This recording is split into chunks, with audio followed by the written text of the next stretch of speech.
Welcome to the Invite Health podcast, where our degreed healthcare professionals are excited to offer you the most important health and wellness information you need to make informed choices about your health. You can learn more about the products discussed in each of these episodes and all that Invite Health has to offer at www.invitehealth.com/podcast. First-time customers can use promo code podcast at checkout for an additional 15% off your first purchase. Let's get started.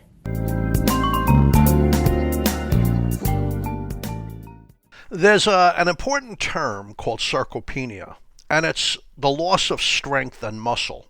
Now, this, of course, can happen with inactivity, but it's something that's strongly related to aging. In our 40s, if we're inactive and we're not eating enough protein, etc., we tend to lose strength and muscle. And this accelerates a tiny bit in the 50s, but it seems to really take off in our 60s and 70s. And it's a problem, because that age-associated drop in strength leads to poor health. I mean, muscle is needed for survival, muscle is needed for healing, muscle is needed for metabolism, controlling your weight, controlling your blood sugar. There are studies showing that older people with a poor grip strength, well, they may not last as long as people who are stronger. Hi, yes, I'm nutritional pharmacist Jerry Hickey. I'm the Chief Scientific Officer over here at Invite Health. And I'm going to talk today about vitamin C, its effects on your immune system. And we'll discuss what does it do for the immune system, how much should you take. I'll read you a couple of studies over the course of this episode. So vitamin C has been in the news a lot recently. There was a report in the New York Post that medical teams at Northwell Health facilities out in Long Island, patients who came in with severe COVID-19 infections, they immediately were given 1,500 milligrams of vitamin C by injection, intravenous, directly into the bloodstream. And then they gave the same amount 3 or 4 times during the rest of the day, and they were doing better. So there's a Dr. Andrew Weber. He's a critical care specialist, and he's affiliated with Northwell Health. And he told the newspaper, the New York Post, vitamin C is administered in addition to such medicines as, and he went through a couple of drugs. And then he said, the patients who received vitamin C did significantly better than those who did not get the vitamin C. It helps a tremendous amount, but it is not highlighted because it's not a sexy drug. The revelations came as a recent study found vitamin C could shorten the length of stay in the intensive care unit. So let's look at that. That's in the journal Nutrients. It's the University of Helsinki and the University of Sydney over in Australia.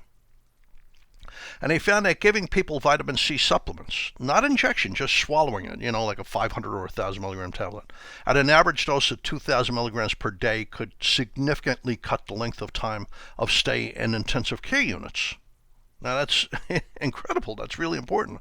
So here's what they're talking about. Indeed, in previous clinical trials, vitamin C has been found to lower blood pressure, decrease the incidence of atrial fibrillation, which is a terrible arrhythmia of the heart, decrease bronchoconstriction, so breathing better in people like with asthma and lung conditions, decreasing pain, decreasing glucose levels in patients with type 2 diabetes, and shortening the duration of the common cold.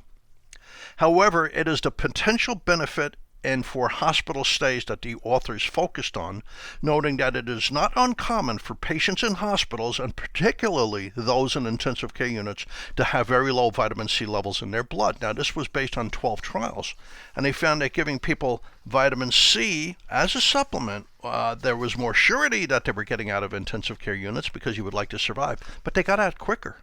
They got out more effectively and efficiently. So, on my radio program recently, I mentioned that to flood your blood with vitamin C, to flood your system with vitamin C, you need to take 500 milligrams 3 times a day with food. The higher the dosage of vitamin C, the less effectively it'll be absorbed and the shorter the duration in your blood. So in other words, a vitamin C 500 milligram, according to a study in Goodman and Gilman is the go-to textbook for pharmacology in medical school, in pharmacy school, and nursing school. In any event, a dosage of 500 milligrams lasts in the blood about 6 hours at a very good level, and you absorb a very high percentage of it. If you go to 1,000 milligrams, it lasts for a couple of hours shorter duration. It seems that the body is pushing the excess vitamin C out, and you're absorbing less. Of course, because the dosage is double, you're still absorbing a great deal of it.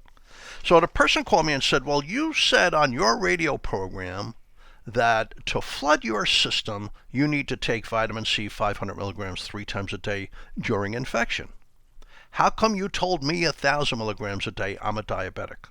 I told a diabetic 1,000 milligrams a day because diabetics very poorly utilize vitamin C. If you want to flood the system of a diabetic, you need to give them 1,000 milligrams 3 times a day. Now, vitamin C is a very important part of immunonutrition. It's important for severe infections. So here's what you do if you're starting to get sick. You take 500 milligrams of vitamin C 2 or 3 times a day. And why is that important for your immune system? Your most common white blood cell that reacts to infections is a neutrophil. It's about 70% of the white blood cells floating around in your bloodstream and in your lymphatic system, which is a kind of second circulatory system for the immune system, kind of like a superhighway for the immune system. And neutrophils rush over to an infection. They're among the first cells to get there. They get there generally in 15 to 30 minutes. And your neutrophils really play an important part in containing a viral or bacterial infection for the first 3 days. And then other cells start to step up to the plate, like natural killer cells. And they start to take over. So if your neutrophils aren't working, that coronavirus or any virus can get out of control. In fact, one of the reasons they suspect that the coronavirus is so mild in very little children, they don't have the most advanced parts of their immune system developed yet. They're working with the more primitive part of the immune system, the neutrophils. And the neutrophils is powerful in them, and it's just wiping out the virus before it becomes dangerous. But neutrophils are less effective as you grow older. So neutrophils are early responders. They're up to 70% of your white blood cells that are floating around in your body. And they have 2 important parts that are influenced by vitamin C. And these are important to remember. You don't have to remember the names, but what they do. Chemotaxis and respiratory burst. So chemotaxis is getting the immune cell to the infection. So typically the coronavirus is going to be in your mouth or your nose or the tear duct of your eyes. You want to keep it contained before it's spreading all over the body and multiplying at an incredibly fast rate. So vitamin C is needed for chemotaxis. For the neutrophil, the first cells to get to a site of infection, to get there quickly, they have to be very mobile. They require vitamin C for their mobility. If you lack vitamin C in your blood, fewer of the neutrophils are reaching the infection.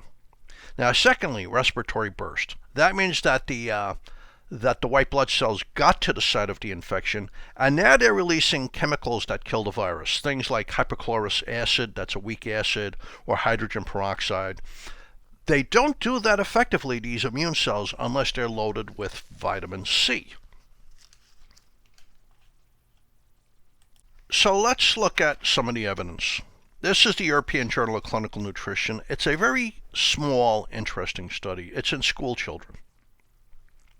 And they found that giving school children mixed probiotics as well as vitamin C over a 6-month period, it cut down the number of upper respiratory tract infections, infections in the nose and in the mouth and in the throat, by 33%. And it cut down on the number of missed school days by 30%. That's pretty effective.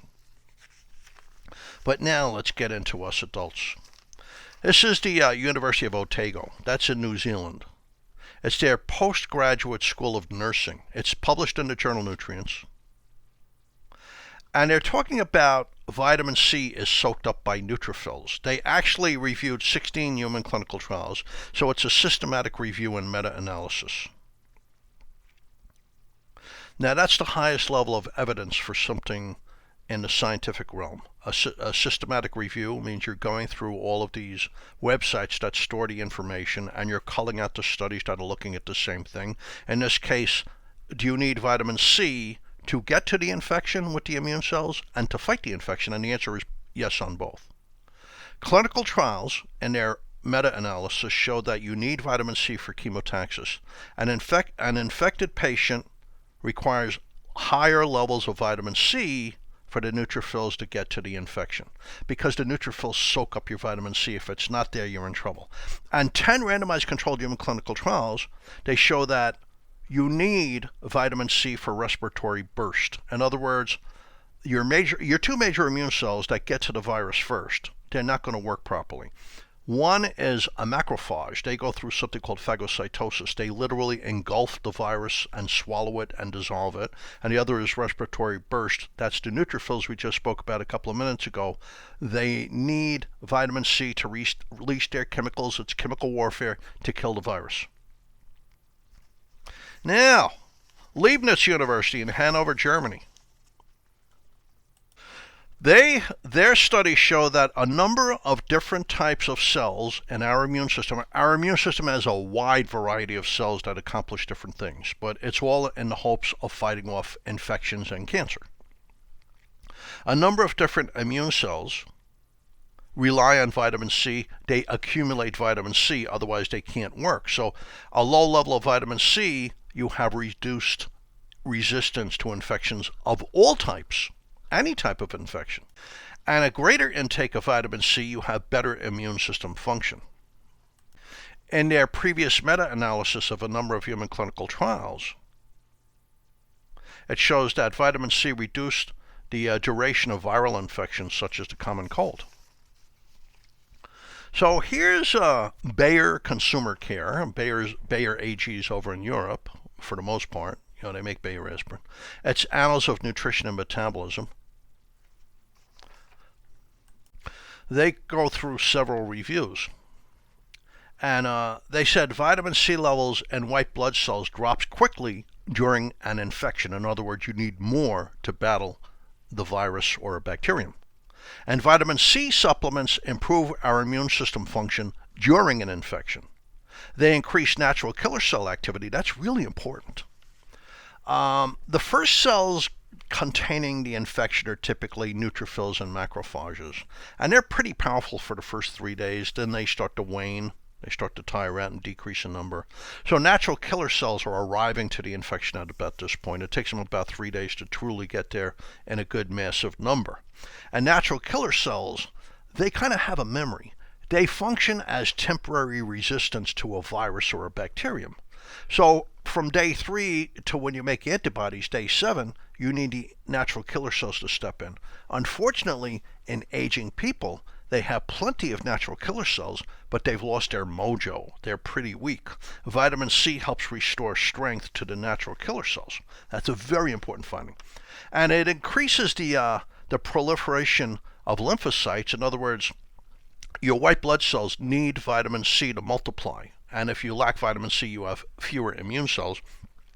And Bayer also says you need vitamin C for chemotaxis, the ability of the immune cells to get to the site of infection. So vitamin C protects your immune cells during respiratory burst. That's when they're killing the virus. That's a very violent battle. Your immune cells are releasing all kinds of chemicals while the virus is multiplying at an incredible rate. So there's a battle there trying to confine the virus. And there's a lot of violence there. There's a lot of chemicals that can not just destroy the virus, but they destroy your immune cells. The vitamin C protects the immune cells during this respiratory burst because vitamin C is a very powerful antioxidant that's also a fairly good anti-inflammatory agent. So it protects our body from the consequences associated with inflammation also. That's important. What they're finding with the coronavirus is the virus inflames the body, and in the immune system, the more advanced parts of the immune system that are activated later in the infection are overstimulated, and you have something called cytokine storm. And this can actually destroy the lining of your intestines, your kidneys, your lungs, your heart, your brain. It causes severe inflammation. And that inflammation can last a long time after the infection goes away, by the way.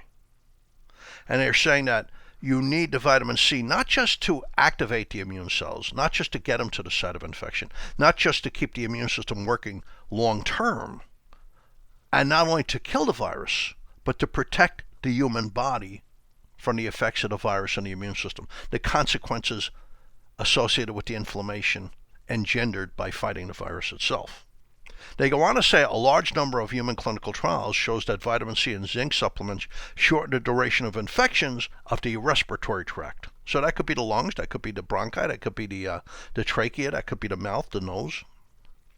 Furthermore, vitamin C and zinc supplements reduce your risk of developing pneumonia. Now that's really important. And also help you overcome pneumonia more effectively if you do develop it. So you need vitamin C to protect your lungs from a virus, and you need vitamin C to prevent the virus from inflaming and infecting your lungs. So this is very important. It's from BMJ, Nutrition, Prevention, and Health. It's a review, that's British Medical Journal, by the way. It's a review in 2017. 3 human-controlled clinical trials. Vitamin C prevented pneumonia. And 2 additional human clinical trials giving patients with pneumonia vitamin C, they did better. They survived better, treatment worked better. Now, there was an earlier Cochrane review of human clinical trials undertaken in 2013. They collated evidence from 3 prophylactic human clinical trials. Prophylactic means prevention. They found a statistically significant reduction in pneumonia in the vitamin C group. Now, we're talking incidence of pneumonia. So, in other words, some people got vitamin C, some people got placebo, which is a fake pill. The people who got vitamin C, 3 human clinical trials, there was an 80% reduction in the incidence of pneumonia. It was subsequently concluded that therapeutic use of vitamin C supplementation could be reasonable for patients with pneumonia. And low plasma vitamin C levels, given its low cost and health risks, is a problem. It's an issue. So, thank you for tuning into the Invite Health Podcast. You can find all of our episodes for free wherever you listen to podcasts or by visiting invitehealth.com/podcast. Please make sure you subscribe. Please leave us a review. You can follow us on Facebook, Twitter, and Instagram at Invite Health. We'll see you next time on another episode of the Invite Health Podcast, and thank you so much for listening.